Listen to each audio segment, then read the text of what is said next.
So this is example number 4, relating circular motion and universal gravity, part of our orbital mechanics chapter. So the question is, how high above the Earth's surface is a geosynchronous orbit?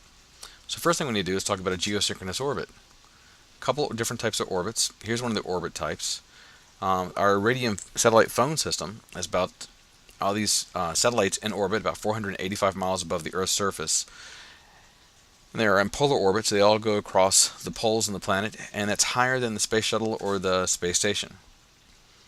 And it takes about 2 hours for each of these, and surprisingly it looks like they don't collide, but we have had collisions before. Another kind of orbit is called a LEO. You may have heard this before. And a LEO orbit is a very elliptical orbit.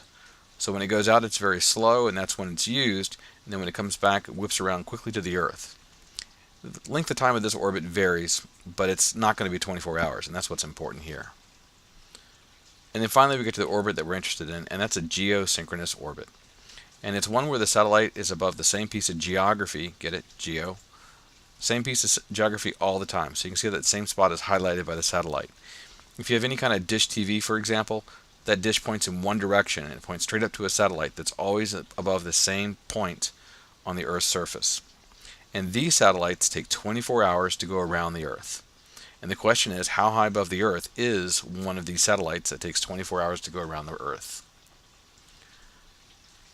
Alright, so now let's look at the problem. I have a couple of givens that I'm going to use. First off, I'm going to need the Earth's radius. This is going to be unusual. Usually we're talking about the orbit, but this time we're talking about the Earth's radius. And one other thing I'm going to need is the mass of the object that I'm going to be orbiting, and that's going to be the Earth. And so that's going to be the 5.98 times 10 to the 24. That circled the wrong thing. It should have been the 5.98 times 10 to the 24. So in my givens, I'm going to have the 5.98 times 10 to the 24, and the time is 24 hours, which is 86,400 seconds. I'll set this up the way I've done the other problems. I know that it's going in a circle, so there's a centripetal force, and that the source of the centripetal force is gravity. So gravity is equal to mac, and that's going to be gm of the satellite times mass of the Earth divided by r squared. And I'm going to use the 4 pi squared r over t squared formula. So when I'm looking at this, the mass of the satellite is going to cancel out of both sides.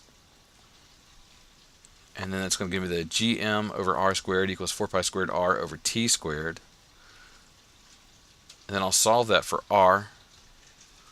And r comes out to be 42 million meters. That's going to be 26,253 miles above the center of the Earth. But the question was, how high from the surface of the Earth? So when I'm talking about the surface, I've got to remember that r is the distance from center to center, and I just need to know that height, h.